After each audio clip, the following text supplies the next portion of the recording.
자, 오늘 우리가 읽은 본문의 말씀을 가지고 예수님의 유월절에 대한 오해와 진실이라는 제목으로 특히 오늘 예수님의 그 만찬에 대해서 우리가 한번 오늘의 본문 말씀을 근거로 다시 한번 살펴보는 시간을 갖기를 원합니다.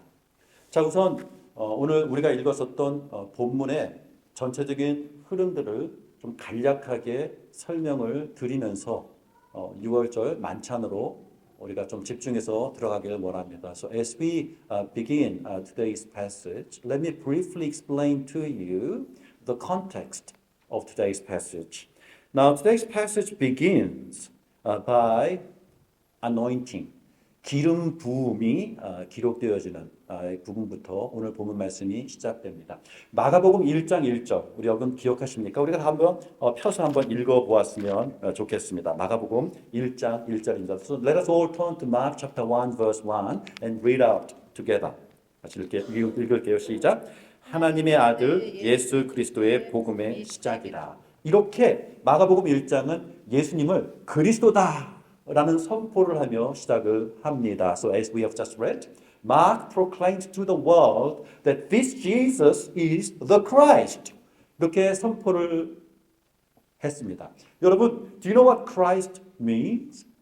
Christ라는 단어는 여러분 너무나도 잘 아시겠지만 유대인들의 언어로는 메시아라는 단어가 됩니다. 그래서 성경적으로 또 유대인의 역사들을 보게 되면은 메시아는 어떤 사람입니까? 라고 했을 때에 기름 부음을 받은 자가 메시아가 됩니다. So as you know, Messiah means the anointed one. And as Mark introduces this Jesus as the anointed one, only at this today's passage, he finally gets anointed. 오늘 본문에 드디어 그 그리스도 되시는 예수님께서 기름 부음을 받는 그 장면이 보여지고 있는 것입니다. 어떤 면에서는 오늘 본문에 굉장히 어떻게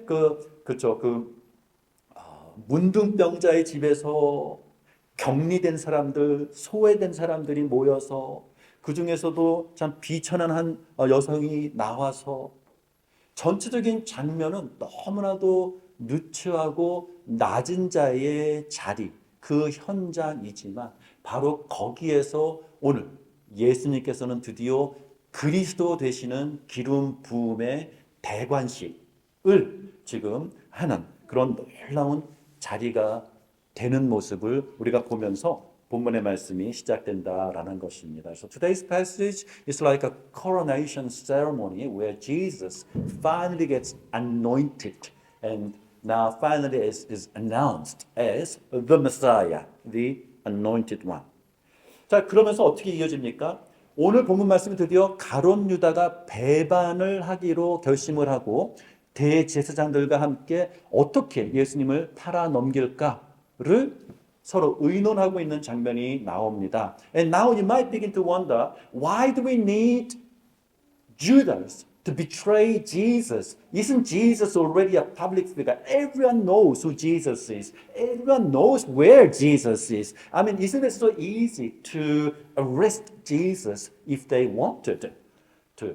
그들이 원하기만 하면 언제든지 예수님을 체포할 수 있는 것 아닙니까? 왜 이렇게 예수님의 최측근 중에 한 사람인 제자의 어떤 협조가 필요했을까요? 라는 질문을 해볼 수 있을 것입니다. 그런데 거기에 굉장히 중요한 정보 하나를 우리가 여기서 발견하게 되지요. 예수님을 잡고 싶습니다. 예수님을 체포하고 싶습니다. 예수님을 죽이고 싶어 하는 사람들이 있습니다. 분명히. 그러나 그들이 그렇게 하지 못한 이유가 있었지요. 왜 그랬습니까?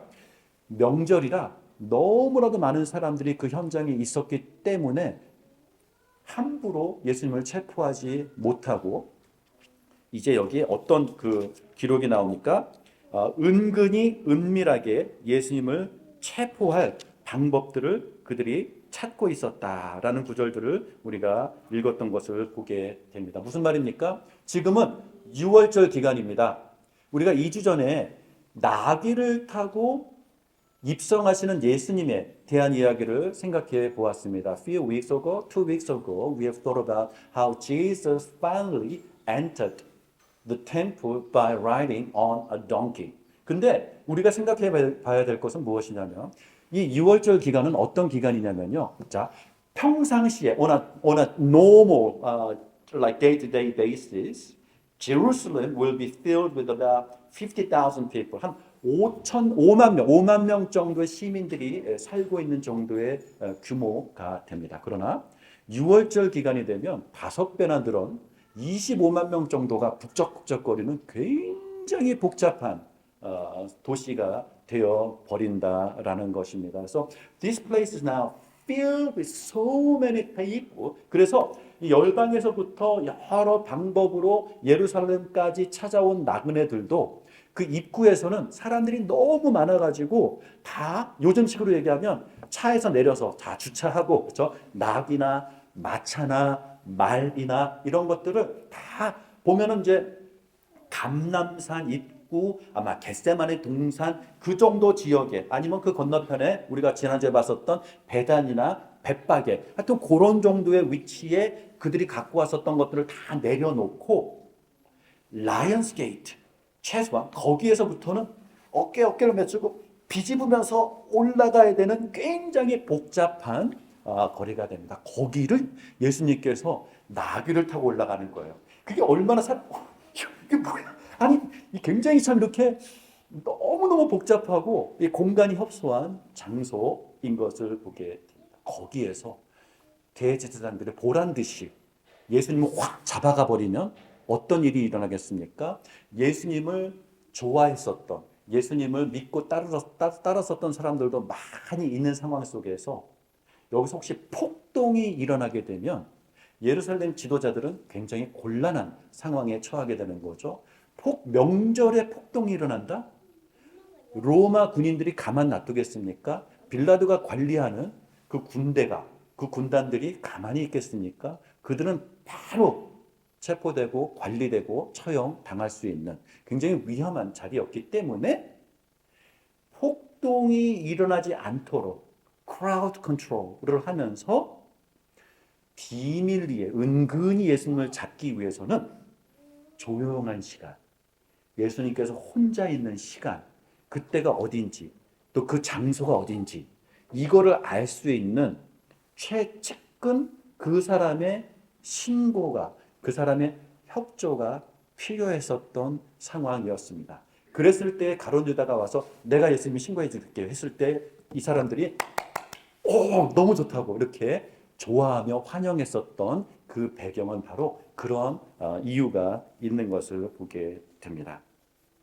자, 유월절 식사는 예비된 곳이 있다고 말하지요. 예수님께서 제자 2명을 보내서 자, 물동이를 메고 가는 한 남성을 만나면 그렇죠? 그 사람이 우리가 예비한 곳으로 인도할 것이다. 굉장히 특징이 있는 것은 무엇이냐면 지금 그 시대에 그 도시에서 물덩이를 지고 가는 사람이라면은 100% 여성이어야 해요. 그런 특징이 있어요. 남성이 물덩이를 지고 가는 것도 굉장히 보기 드문 모습인데 어쨌든 그 사람이 예수님의 식사를 할 수 있는 자리로 인도해주고 큰 다락방이 예약되어져 있었던 것을 보게 됩니다. 여러분 잘 생각을 해보세요. 여기에 지금 25만 명이나 되는 많은 사람들이 북적북적거리고 있어요. 예루살렘은 공간들이 일단 제한적이겠죠. So within the Jerusalem city, there are limited spaces, there are limited rooms where people can gather to have this Passover meal. And yet, if you are the Jewish person, if you are a pilgrim from the nations who are paying a visit to this city, to this town, you are to participate in the Passover meal. So everyone probably has made a booking for them to come together to celebrate this meal together. 이러한 상황 속에서 예수님도 그 제자들과 함께 6월절 만찬을 먹을 수 있는 자리를 예약해 놓은 것들을 보게 되고요. 거기에서 드디어 이제 만찬을 갖게 되는 모습들이 그려지게 됩니다. Now, this is the background into today's main theme. 오늘 제 주제가 무엇이라고요? 예수님의 유월절에 대한 오해와 진실. The truth about Jesus Passover. 자, 이 부분을 우리가 한번 생각해 보았으면 좋겠습니다. 여러분, you need to pay a particular attention, a very careful attention to this section of the Bible. 성경의 이 성만찬과 관련된 이 부분에 대해서 정말 우리가 심도 있게 집중해서 살펴보아야 합니다. 왜냐하면 바로 이 구절에 대한 다른 해석들 때문에 기독교인들 사이에 그동안 교회 역사를 찾아보게 되면 많은 갈등, 심지어는 전쟁도 있었고 많은 크리스찬들이 이것에 대한 해석과 충돌로 죽임을 당했었던 그러한 역사적인 아픔이 있는 부분이기 때문에 그렇다라는 것입니다. So, church history tells us that the ways that different ways that people interpreted this passage caused a lot of conflict, even warfare. That a lot of Christians were killed as a result of how people interpreted this passage. 그러면 우리들 또한 오늘 적혀진 기록된 말씀이 정말로 무엇을 의미하는지를 우리가 한번 살펴보는 이 시간을 갖기를 원합니다. 자, 저녁 시간에 예수님이 제자들과 함께 식사를 하고 있는데요. 이게 무슨 식사입니까? What sort of dinner is this? It's a Passover dinner. 자, 이 Passover dinner는 어떤 겁니까? 예수님 당시에 파소바 식사를 했었던 그것은 예수님 시대부터 1500년 전이나 되는 모세의 출애굽 당시 때 있었던 식사였던 것이지요.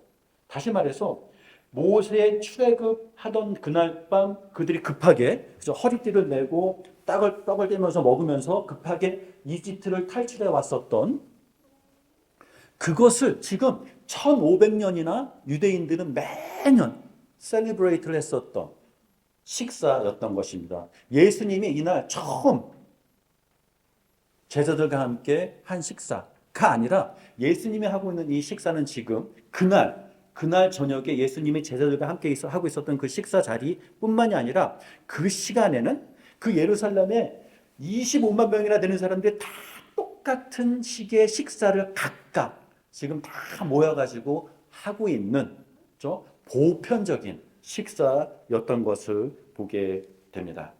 자, 유대인들이요, 이 유월절 식사를 하게 되면요. 유월절 식사라고 제가 이렇게 표현하는 건 우리들은 어떤 식사가 있을까요? 현대식으로 얘기하면 우리가 명절 때 먹는 식사라고 하면 떡국, 설날 먹는 떡국, 그렇죠? 막 일가 친척들이 다 모여서 함께 먹는 떡국이나 추석 때 함께 먹는 식사 이제 이런 것들을 생각해 볼 수 있겠고 미국 사람들은 Thanksgiving 디너가 굉장히 참 그 전통적으로 모두가 함께 모여서 먹는 또 그러한 그 전통으로 지켜지고 있는 자 그것과 비슷하게 유대인들은 이렇게 6월절 날 다 가족들이 모여서 친척들이 다 모여가지고 함께 식사를 하는데 the way they did this meal together was that as friends and relatives come together, the host would lead this meal according to certain rituals. 그들이 갖고 있는 의식들이 있어서 식사를 할 때는 이거는 이런 스토리가 있었습니다 라고 하면 그쪽에서 화답해서 같이 찬송도 부릅니다. 찬양할지어다, 감사합니다, 여호와를 송축하라 이런 식의 주거니 받거니 하면서 이렇게 예배하며 찬송하며 티칭을 하면서 떡을 떼는 그러한 특별한 자리였던 것들을 보게 됩니다. 자, 포도주에 대해서도 6월절 식사 때는 4번 정도의 포도주를 마시는 그러한 리추얼이 있어요. 그래서 여러분들에게 지금 보여드렸듯이 네 번째, 첫 번째 이렇게 잔을 마실 때에는 자, 이 호스트가 이렇게 합니다. I will bring you out. 내가 너희를 인도하여 나올 것이다. 이것을 기념하면서 잔을 돌립니다. This is the first cup. 그 다음에 또 계속 식사를 합니다. 식사를 하면서 자, 여러분 다시 한번 두 번째 잔입니다. 이렇게 하면서 또 무엇을 선포하냐면 I will rid you of their bondage. 그들의 멍에를 거두리라. 그들의 멍에를 거두어 주리라. 그러면 또 화답하겠죠. 이런 식으로. 세 번째 잔 I will redeem you. 내가 너희를 대속하리라. 이런 식으로 그 식탁의 테이블의 자리에서 어른 되는 사람이 대표적으로 이렇게 각각 식사의 내용물들을 나누어 주면서 식사를 하면서 모세와 그 이스라엘 백성들이 그날 이집트를 탈출해 나왔었던 그때의 이야기들을 서로에게 특히 자녀들에게 기억나게 가르쳐주고 서로 찬송하고 화답하는 그러한 전통의 식사 자리였습니다.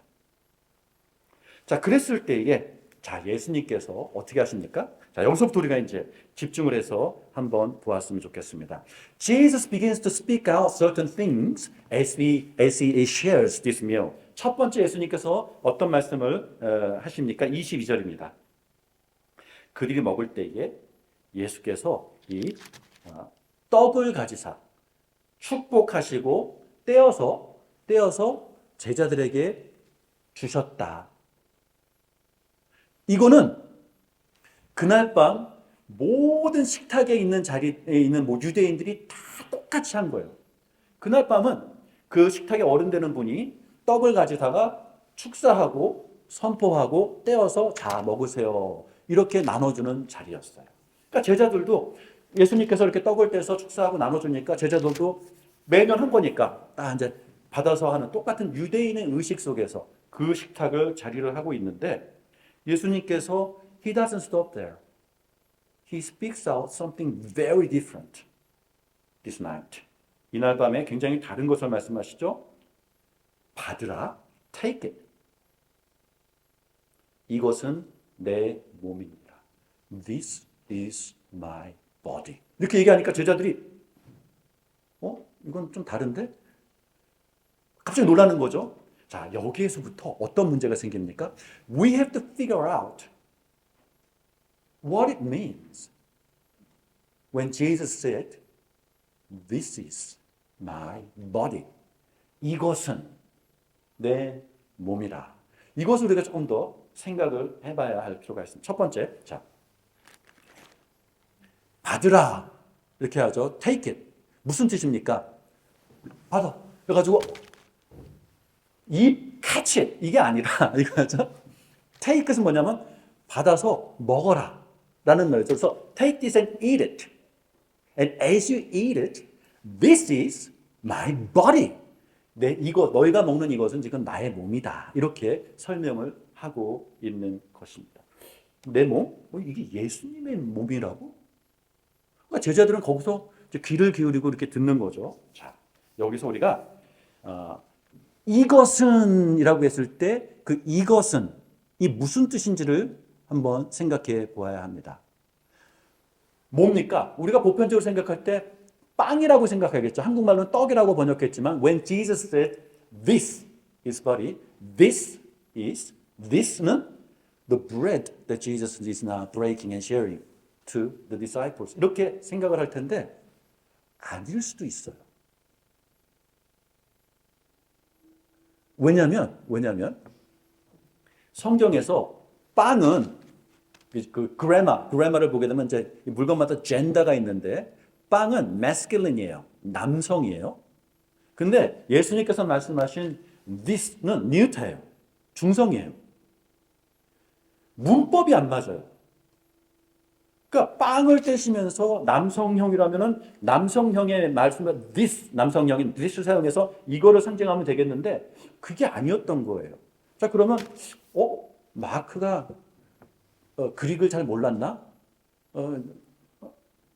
근데 이것을 기록한 마태복음도 똑같이 이거는 남성형, 근데 예수님께서 말씀하시는 this는 뉴타, 중성형으로 쓰고 있는 것을 보게 돼요. 마태, 누가, 심지어는 정말 문법에 박식한 철학자 사도 바울도 고린도전서 11장에 예수님의 성만찬을 기록하면서 똑같은 문법을 선택해요. 남성, 근데 this라고 얘기했을 때는 중성. 근데 이것이 무엇을 의미하냐면 우리들은 지금 그게 무슨 차이가 있어요? 뭐에 그러는데 그게 아니에요. 유대인들이 그날 모두가 먹고 있는 식사잖아요. 그러니까 예수님께서 말씀하신 건 이것도 지금 유월절 만찬의 일부예요. So as Jesus is breaking the bread, this is as a part of the whole meal. And as Jesus is continuing to eat together, Jesus is breaking the bread and sharing it out and say, this meal, this Passover meal is my body. 이렇게 말씀하신다, 였다라는 것이죠. 자, 이 부분을 우리가 한번 생각해 볼 때, 우리는 all that we have seen, all that we have experienced was 목사님 taking this little token 이렇게 하얗게 생기면 요거를 this is my body. 그 다음에 몇 방울, a few drops of grape juice. This is my blood. So all that we know and have seen and that all that we remember is a little piece of biscuit and a little drop of grape juice. 이렇게 생각하는데 예수님께서 when Jesus on that night said, "This is my body," he was actually describing the whole feast of Passover meal. 그들이 Passover meal을 먹었을 때는 this is the Passover meal that signifies the Exodus.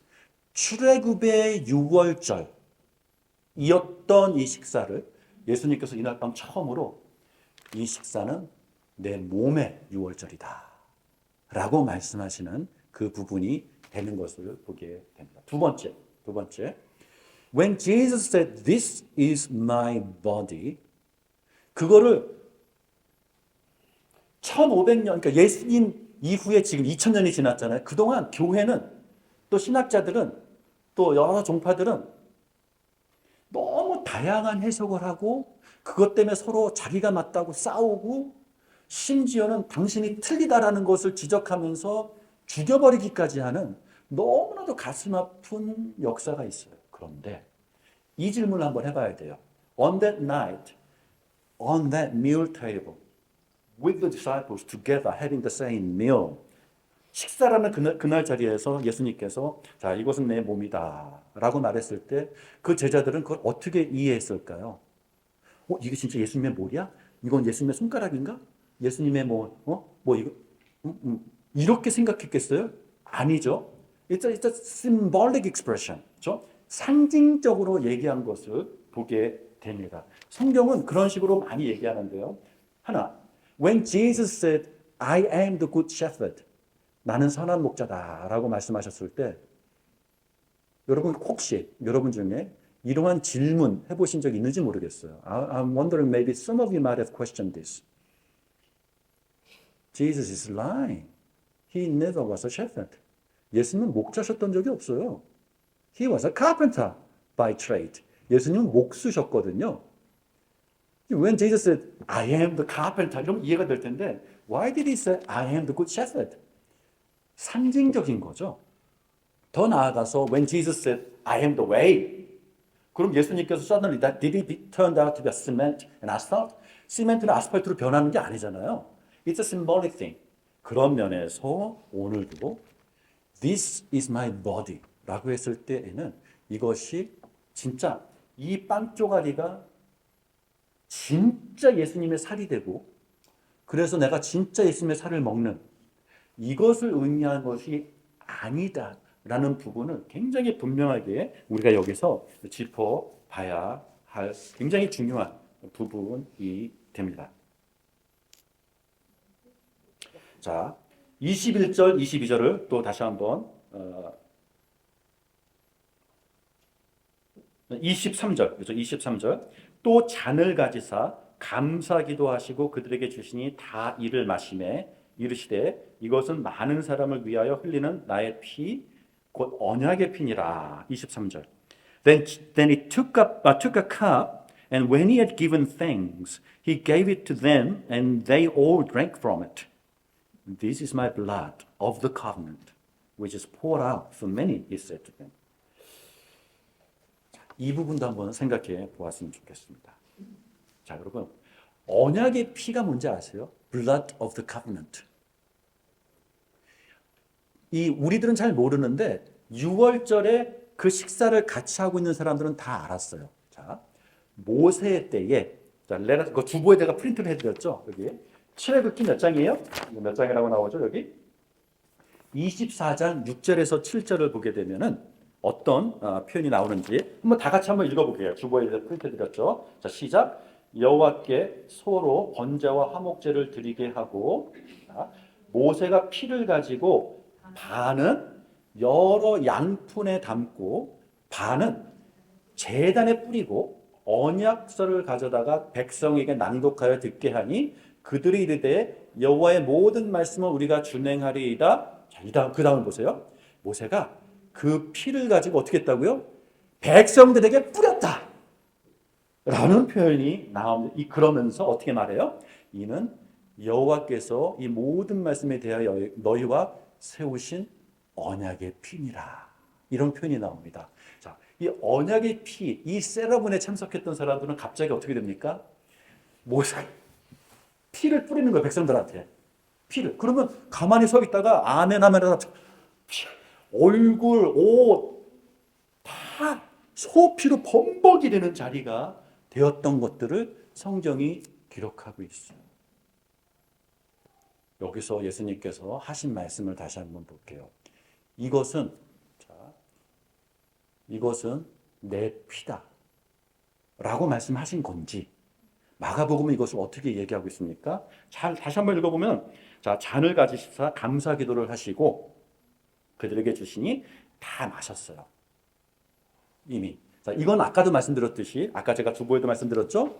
잔을 4번씩 돌려가면서 마시는 부분이 있고, 오늘 이 4번씩 돌려 마시면서 오늘 예수님께서 말씀하신 언약의 피, blood of the covenant 라고 말씀하신 부분은 몇 번째예요? 여기 보니까 3번째예요. 언약의 피로 내가 너희를 대속하리라 라고 하는 유대인들의 기도문에 의하면, 그것을 확인해 보면 이것이 아마 그날 밤 예수님께서 제자들과 함께 하셨던 식사의 아마 3번째 잔이 아니었을까 싶은 거죠. 이 언약의 피에 대한 말씀을 지금 하신다라는 것입니다. 자, 무슨 말씀입니까?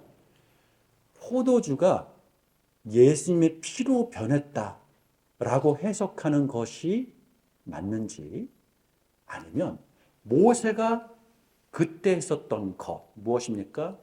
언약의 피는 뿌려지는 거예요. 그리고 언약의 피는 나한테 뿌림을 받는 거예요. 다시 말해서 다른 말로 하면 언약의 피는 백성들에게, 여기 한국말로는 양푼이라고 얘기하죠. 양푼. 양푼은 몰라요. 한국말로 양푼하면 뭐예요? 그 양푼에다가 김치랑 이렇게 넣고 막 비벼 먹는 비빔밥 생각나죠? 양푼. 근데 대야 같은 거죠. 대야. 달아. 김장 같은 거 할 때 달아 같은 걸 생각하면 될 것 같아요. 소를 죽여서 소의 피를 달아에다 담아가지고 이 달아를 백성들한테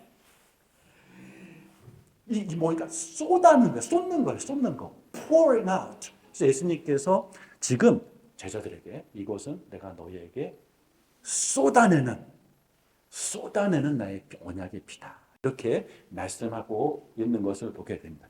그런 면에서 테스팅. 그런 면에서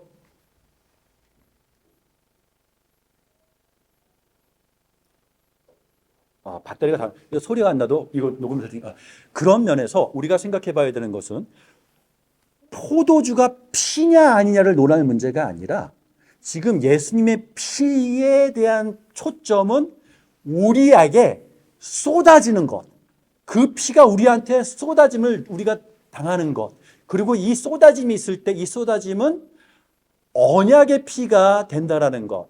자, 이것을 예수님께서는 그날 밤 말씀하시는 것을 보게 됩니다. 그래서 그동안 예수님께서 제자들과 했었던 이 식사 이전까지는 이 유대인들은 그 피나 그 식사나 그것이 출애굽 때에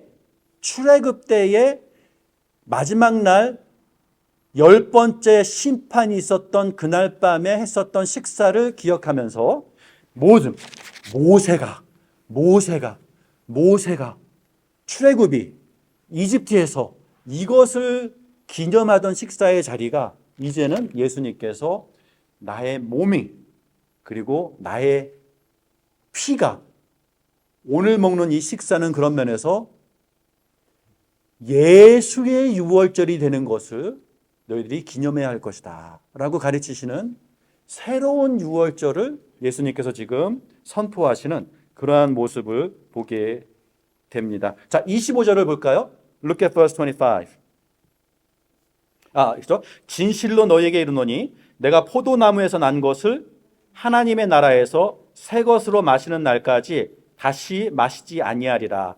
성찬을 우리가 할 때 이 구절은 거의 하지 않았죠. 한 번도 하지 않았을 것 같아요. 그렇죠? 근데 예수님의 성찬에는 이 구절도 있는 것을 보게 돼요. Why?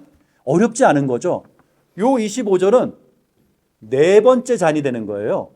자, 네 번째 잔은 무엇을 상징한다고요? 제가 주보에 써드렸죠. 네 번째 잔을 마실 때에는 자, 이 잔을 마심으로 인해서 하나님께서 나의 하나님이 되시고 하나님은 나는 그 하나님의 백성이 됩니다 라는 그 선서를 하는 잔이 되는데 예수님께서 세 번째 잔까지 언약의 피를 내가 쏟아 부을 것이다. 네 번째 잔은 아직은 마시지 않을 것이다. 이렇게 말씀하시는 모습을 우리가 여기서 보게 되는 거죠. 자, 네 번째 잔은 언제 마셔요? 언제 마셔요? 하나님 나라에서 새 것으로 마시는 날까지 다시 마시지 아니하리라. 하나님의 나라, 왕이 있고 백성이 되어지는 나라가 완성이 될 때 그때 내가 그 네 번째 잔을 마실 것이다. 이렇게 말씀하시는 모습을 보게 됩니다. 몇 시간 후에 예수님께서는 십자가에 운명하십니다. 그리고 3일 후에 부활하십니다. 그 사건을 통해서 드디어 왕 대신 하나님을 찬양하며 그 왕의 백성된 자들로서 이 네 번째 잔에 참여할 수 있게 되는 그런 것들을 지금 예수님께서 그 식탁의 자리에서 말씀하시고 있는 것을 보게 된다라는 것입니다. 자, 여러분, 그러면 예수님의 성찬 이후에 크리스찬들은 이 성찬을 어떻게 기념했을까요? 성경에 딱 한 번 나옵니다. A Bible gives us a clue because there's one spot on the Bible where we get to read how Christians, when they gathered as a church, how they practiced the Lord's Supper. 그게 고린도전서 11장에 나오죠. 자, 고린도전서 11장에 나오는 주의 성만찬은 어떻게 기록이 됩니까?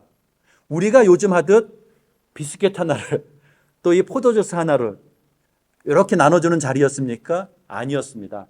This was a cold proper meal. This was a feast. People are getting fed and people are getting drunk because they had so much to eat. 이렇게 굉장히 풍성한 식사의 자리에 그들이 함께 했던 것들을 사도 바울은 너희들이 주의 성찬에 임할 때라는 표현으로 우리들에게 가르치고 있었던 것을 보게 됩니다. 자, 성찬에 대해서 두 가지 의미를 우리가 이제 생각하게 되길 원합니다. 자, 우리가 기념해야 될 성찬은